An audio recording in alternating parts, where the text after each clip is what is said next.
Hello, it's Scott Manley here. It's January 21st. It's time for another batch of Deep Space Updates. On the 5th of January, we had the Kuaizhou 1A rocket launching out of China carrying the Tianmu 15 to 18 satellites. These are meteorology satellites going into sun-synchronous orbit as part of a larger constellation. 7th of January, Falcon 9 launched 23 Starlink satellites from Cape Canaveral, Slick 40. This is Group 6-35. And on the 8th of January, we have our first major launch of this episode. We have Vulcan Centaur making their debut onto the international launch scene, carrying the Peregrine lander as its primary payload. And the Peregrine lander was part of NASA's Commercial Lunar Payload Services mission built by Astrobotic. It was supposed to take a set of payloads, NASA experiments, to the moon. Two of the experiments it carried were Iris and Colmena, which are rovers which would have been deployed on the surface.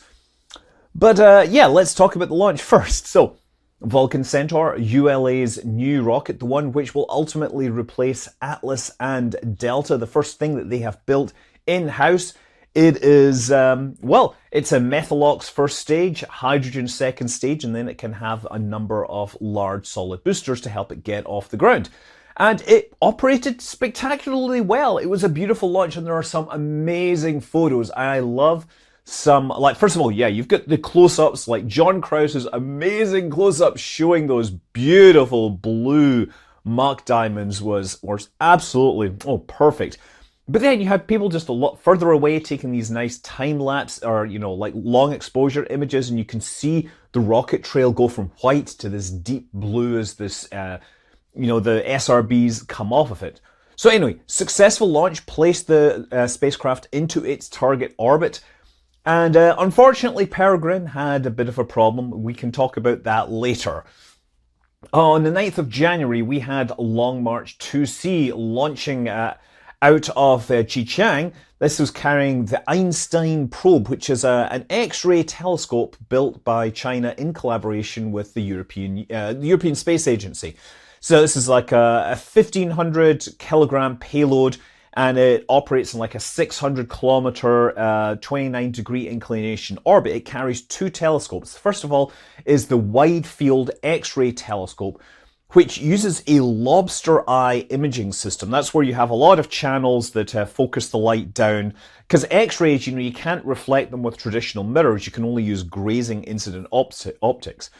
So they actually have lots of these lobster eye telescopes to cover 360 degrees of the sky. And with this, the spacecraft can effectively scan the entire sky in 5 hours. And then, if there are transient sources, it can then follow up with the follow-up X-ray telescope, a much more conventional telescope which uses grazing incidence optics to image parts of the sky. So this is going to be a mission that operates for several years, Europe and China working on this together. 11th of January, another Kuaizhou 1A carrying the Tianxing 1 satellite, number 2, launched from Jiquan. Again, all solid 4-stage rocket carrying payloads. This is for space environment sensing, so I think it's going to be looking at environment in low Earth orbit, radiation, magnetic fields, that kind of thing. But more interestingly, on the 11th of January, Gravity 1 made its debut. This is another new rocket out of China.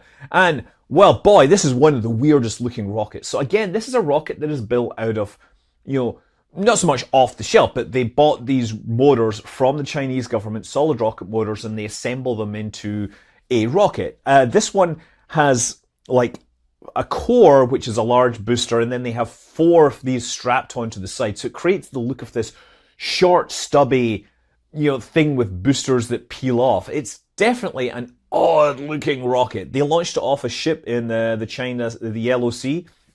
So anyway, this solid rocket launcher, it can carry 6.5 tons into low Earth orbit, making it the most capable of these all-solid launch vehicles. I think it's like twice the payload of any of its near competitors. So that was a success. The payload it carried was a spacecraft called Yunya, numbers 18 through 20, which I believe are meteorology satellites. On the 12th of January, Japan's H-2A launched carrying the IGS Optical 8 payload, which is a reconnaissance satellite. Basically, you're doing military reconnaissance. It's gone into a sun-synchronous orbit, and Japan started launching reconnaissance satellites because it's primarily interested in North Korea, which frequently launches missiles over Japan. 14th of January, we had Falcon 9 launching out of Vandenberg. That had been delayed several times because we've been having lousy weather on the west coast. 15th, we had another Starlink launch out of the Capes from Slick 40. 17th of January, we had a Long March 7, that's of course cryogenic, I believe, carrying Tianzhou 7, or Tianzhou, I guess, to the Chinese space station. So this is it's a logistics mission carrying cargo. I believe it's also carrying the Nanjing satellite, which is an educational satellite for one of the China's universities. 18th of January, Falcon 9 carrying Axiom 3, carrying a Dragon with the crew of Michael Lopez Alegria, Marcus Vont from Sweden, Alpar Gervacci from Turkey, and Walter Villade from Italy. And many were saying, oh, this is the first all-European Dragon mission. So, sort of, because technically Turkey actually spans two continents. The Bosphorus Straits, north of it is considered Europe, south of the Bosphorus that's considered part of Asia. And I believe Alper was actually born south of it, so technically he's Asian, even though Turkey is sort of European. Michael Lopez, he was born in Spain, moved to the US and became a US citizen, and that's how he became a NASA astronaut. But his birthplace is in Europe. So anyway, I'm going to say technically Alpert wasn't born in Europe, but I can say that all four astronauts on this flight come from nations which have won the Eurovision Song Contest. So there is that. And Sweden, of course, they won it more than anyone else. So that means that Marcus is really the king of this mission. So yeah, this is a 14-day commercial launch to the International Space Station. They'll be doing, of course, various scientific stuff for their nations. It is interesting that Marcus is actually an ESA astronaut. He's selected as such, but Sweden is paying to launch him on this private mission rather than, say, contributing to the European Space Agency and then hoping indirectly to have him launch at some point. So I'm seeing a lot more of this. Governments that are paying for their crew to fly to the space station rather than, say, contributing to ESA and hoping to get some benefit from that. Of course, the astronauts that go with ESA, they spend 6 months on the station rather than 2 weeks. And then on the 20th, we had a new one, the Qaem 100, launched out of Iran by the Iranian Revolutionary Guard, carrying the Soraya satellite, which is a communications experimental satellite of some sort, launching out of Sharud Space Center. It has gone into a 750-kilometer orbit, 65-degree inclination, and notably, the Qaem 100 is now the most powerful rocket Iran has. It is all solid rocket motors, and it is much more closely aligned with what you might find from expect from a ballistic missile. This is a much more capable launch vehicle and something that I'm hoping remains for peaceful use. That would be very nice. But yes, moving onwards, the last couple of weeks, well, there was a big thing for me. I spent last weekend out in Austin, Texas at Everyday Astronauts Astro Awards. He invited me out in just before December. He said, wouldn't it be cool if you just turned up to the pre-party and then played a secret DJ set in a mask? And my wife said, that sounds great, but let's not do the mask. And thankfully, I don't know where the mask thing was dropped, but I am happy that I got to go out and relive my DJ career days. I brought about 15 tracks that were all sequenced with space-themed footage, and it was so much fun. I mean, sure, the second to last track was Katy Perry's Fireworks, which was all synchronized to rockets exploding. We also had, Goldfrapp, a bit of DJ Shadow, and then we went, of course, some deep techno, German techno. We had some left field. We had some disco from Sarah Brightman, who you might think, oh, that's a little odd, but she actually did train to be a cosmonaut, although she flubbed out of the training at some point and never flew. And of course, Ended with high contrast, days go by, people on shoulders, club goes wild. I love it. Yeah, so the next day we actually had the Astro Awards ceremony. I got to talk with a lot of cool people. And got to sit up on stage as part of a panel with like Firefly and SpaceX and Relativity, which was quite intimidating because I would be the first person to get the question, and sometimes I didn't have an answer right away. It was definitely an interesting weekend, but unfortunately, what happened was we then had this massive polar vortex blow down over the middle of the country and everything froze. And while Texas didn't have it that bad, it was bad enough that my flight that was back through Dallas was cancelled, like literally an hour after, before it was supposed to go. And then we were rescheduled for like 2 days later to the wrong airport. We eventually sorted that out, but I did end up with like a spare day in Texas. And thankfully, Firefly, they came through for me and they were like, hey, come on, we'll take you out and give you a tour of everything. And I got to see their manufacturing facilities. I got to see the hive, got to see their valvery. Most interesting, I did get to go out and see their test facilities next to their, their test stand, which has been testing the Miranda engine. And while I can't tell you anything about it, I can tell you that I learned a lot when I was there. I got to see their new carbon fiber manufacturing facility. They've got the new wider rings that they're going to have for the tanks that are required for the Miranda launch vehicle, which is, of course, is going to be the first stage of the Antares 330, which is the replacement for the current Cygnus launch vehicle. That's going to be great for Firefly. I really look forward to spending more time with them, and maybe they can help me answer some questions. But thanks for that. It was truly an amazing way to spend the day. So anyway, yeah, Astro Awards, great meeting all of you. Took a million selfies. Thanks for everything. Thanks for the cool people that wanted to talk to me and help me out. And yeah, I am humbled. I am humbled. Thanks very much. But anyway, moving onwards, we have in space, India's Aditya spacecraft finally reached its target location at the L1 point between the Earth and the Sun. It's going to be studying the Sun using a number of indigenously developed instruments, looking at the heliosphere and other parts of the Sun, hoping to get some good science out of that. NASA and the UAE announced a collaboration whereby the UAE will develop and deliver the crew and science airlock for Lunar Gateway. So they're going to be basically putting hardware in orbit around the moon. This is an airlock which will allow experiments to be placed on the outside and, of course, will allow crew to perform EVA. Now, it's notable that it was originally thought that this would be provided by Roscosmos, but back in 2021, Dmitry Rogozin pulled out, saying that the thing was too US-centric, and of course, it's probably a good thing in the long run because that would never have worked with the current situation in Ukraine. Now, while UAE are paying for it and largely being heavily involved in developing it, it's highly likely that it will end up being built largely by a contractor that has existing ISS experience. I know that Boeing are currently talking to the UAE about doing this, and we might equally see, say, Thales Alenia, for example, in Europe, collaborating. It's also notable that UAE are also signed up to work with China on their International Lunar Research Station. A few days after this, NASA also made a big announcement that will surprise nobody, that Artemis 2 and 3 missions are being delayed. It's really not surprising to anyone. I mean, if you remember, NASA, when they originally proposed this return to the moon using SLS and Gateway, this was published in 2018 with a 2028 target date. Now, this was moved up to 2024 for political reasons, but those political reasons didn't actually translate into any funding that was required to do this.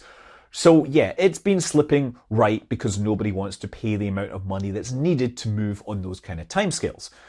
There were 3 technical issues that were cited for the delay of Artemis 2, which will go around the moon and come back.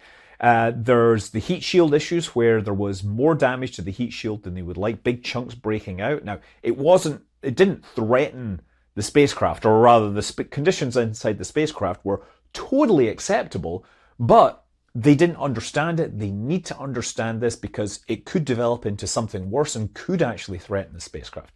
Secondly, there is a life support problem with Orion where They were doing tests on the Artemis 3 hardware, found a problem, traced it to like a design deficiency in the electronics, and so they're ripping those out on the Orion for Artemis 2, and they're going to have to that'll involve ripping out a lot of other gear and then reassembling it, so it's definitely pushing that flight backwards.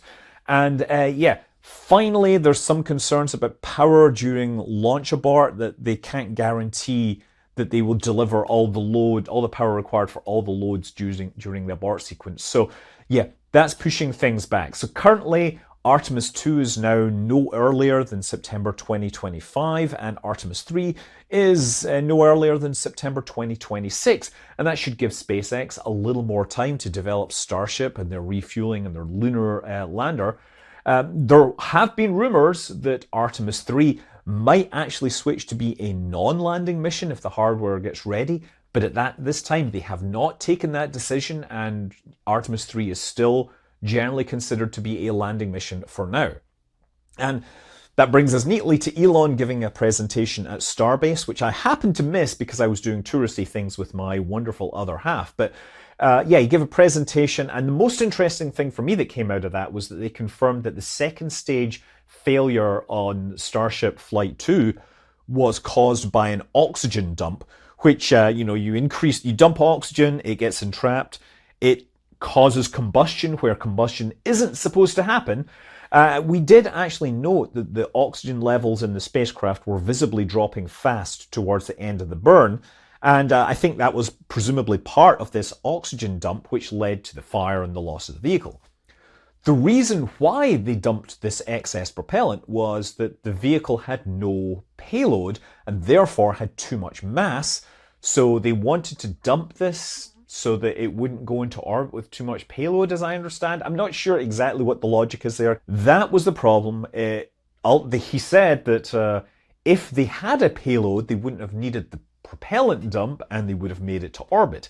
Oh, the irony. Anyway, the third Starship launch is looking like it may well happen in February. I've heard February 14th from some people, which would be an interesting Valentine's Day trip. They also confirmed that they wanted to demonstrate an engine burn while in orbit, and as part of a NASA tipping point grant, they want to demonstrate pumping or transfer of propellant between tanks inside the spacecraft. So transferring propellant from the header tank into the main tank and possibly in reverse. And also want to test the PEZ dispenser, which will be part of launching Starlink. This will just this very thin door on the side, which they will presumably have in there, and verify that the structure works and verify that the door works and whatever else they can do. So this will be tested in flight. It won't actually launch any payloads because they're going to be suborbital and the payloads would just burn up. Anyway, the presentation also talked about new options for Starlink, and one thing that stood out for me is a small, like laptop-sized antenna, which would be great for getting limited connectivity. I don't need full-on gigabit or 100 megabit connectivity. I'm happy with megabit level connectivity. After all, Comcast keep giving me that right now. Yeah, that's cool. So anyway, also, it looks like there's a proposal to expand Starbase, whereby SpaceX would purchase a bunch of land in the area and then basically donate it to the Texas government, so where it would become protected wetlands, and in return they would give a bunch of land in near Starbase to SpaceX so that they could expand out, add second launch towers, which would be very helpful because if you're literally going to be landing on the tower, you really want to have a spare tower going around, otherwise that kind of ruins your testing going forwards. So I don't know if this is going to happen, and there are definitely concerns that if SpaceX acquires more and more land, then they might be able to stop people using the beach, and a lot of people don't want to lose beach access, particularly because it lets us drive along that highway and stop and admire the massive rocket there, something which I really wanted to do, but yeah, I didn't want to drive on Texas roads for 6 hours when it's frozen. Anyway, Iridium, they have announced something called Stardust. Now, back about a year ago, they began this project with Qualcomm to provide chipsets for Android phones that would enable them to do the SOS connectivity through Iridium satellites, just like Apple's iPhone does, right? But no Android handset manufacturers wanted to pay the premium for this hardware, and that agreement essentially died, leaving no phones with this capability. Stardust instead has said, okay, forget about extra hardware. We're going to do a software version of this by updating our satellites, and we'll provide specifications and work with the standards people to make sure it's something that can be implemented in phone hardware without serious changes to it. Now, that's how I'm understanding it. So they're not launching new satellites. They're going to be changing the software on satellites and hoping that there is some mechanism for phones to connect and provide this emergency services. And in the direct-to-cell phone capabilities, well, Google and AT&T have given like $155 million invested into AST Space Mobile, which is, of course, is going to do direct-to-device. But we just saw from SpaceX a demonstration of direct-to-device messaging using Apple iPhones. They posted this image showing Messages app exchanging the messages. Now, some of the messages are out of order, which is understandable since it's having to go via the satellite. But it was also pointed out that they're using the green bubbles, which is what you get when you use SMS rather than Apple's iMessage, which actually has to run over the internet. So the early direct-to-device capabilities that we're going to get from cell phones are not going to be internet capable. It will be messaging and then later voice, and then maybe at some point in the future you're going to get internet, but it's going to be conventional communications rather than browsing your Twitters, right? A few days ago, Impulse Space surprised everyone with a massive kick stage, the Helios. Now, Impulse is Tom Muller's company. He's the guy that developed the Merlin engine, of course, for SpaceX. The Helios stage is like a 15-ton third stage that could be used, say, on a Falcon 9 to take a payload from low Earth orbit into geostationary orbit and deliver it there. This is a methane-fueled with a new engine. I think it's the Deneb engine, which we understand is going to be a closed-cycle engine, so probably fuel-rich staged combustion, if I'm guessing correctly.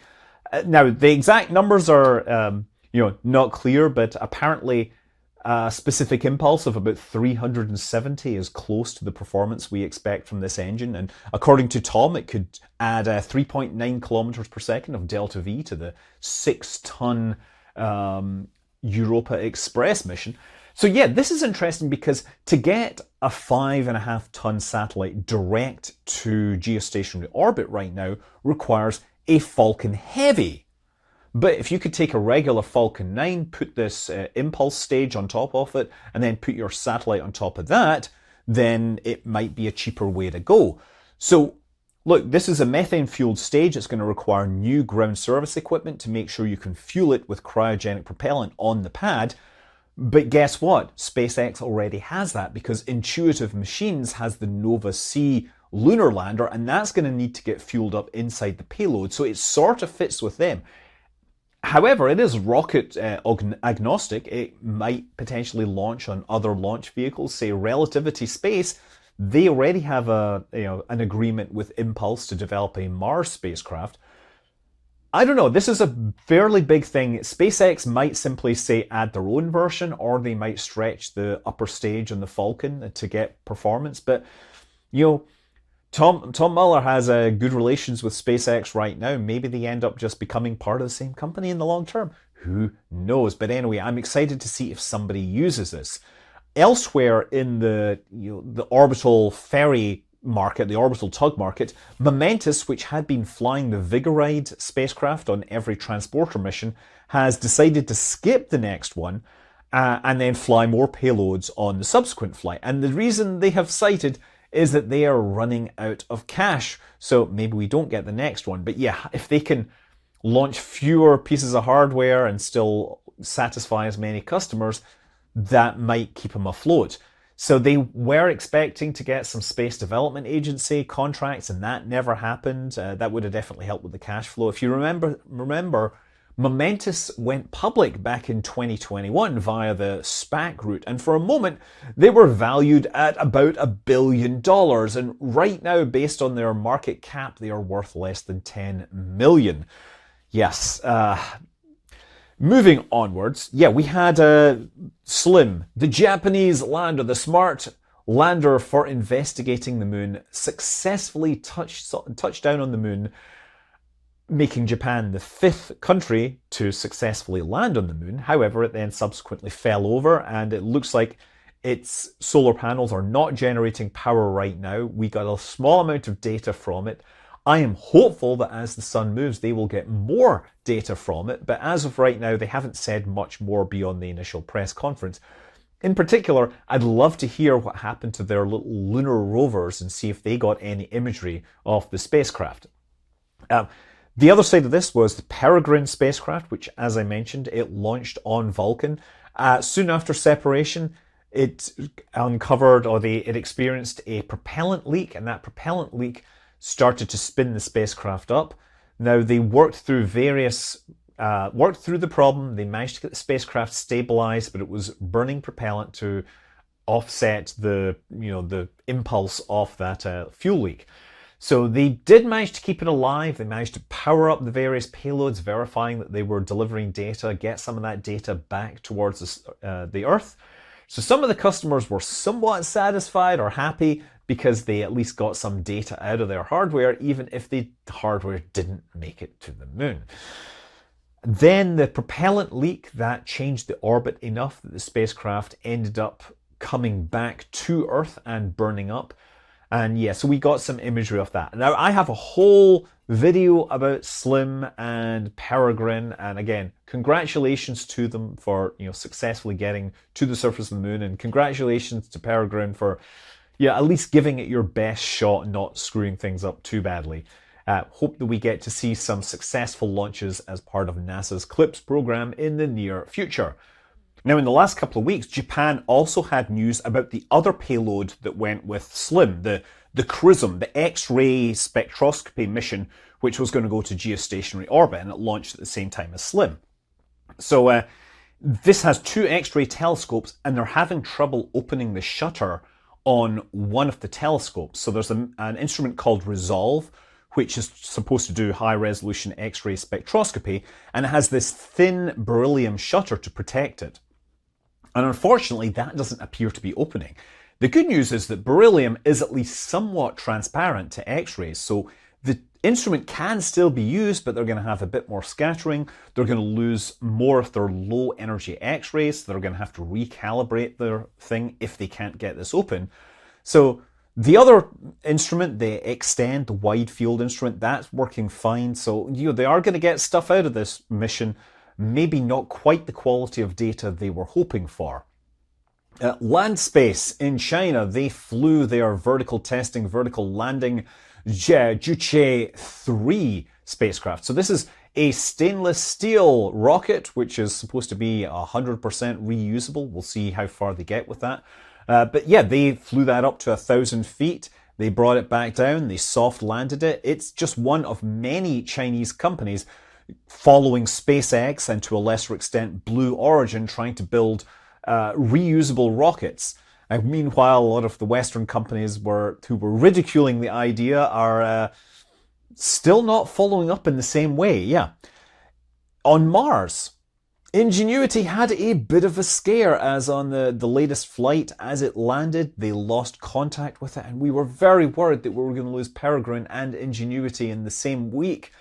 But Perseverance stopped, stuck out its ears and listened very carefully, and it was able to establish communication via the Zigbee communications protocol. So it appears that this was just terrain occultation, terrain occlusion was causing trouble, and that they should be able to get Ingenuity flying and hopefully to somewhere where it can get better connectivity.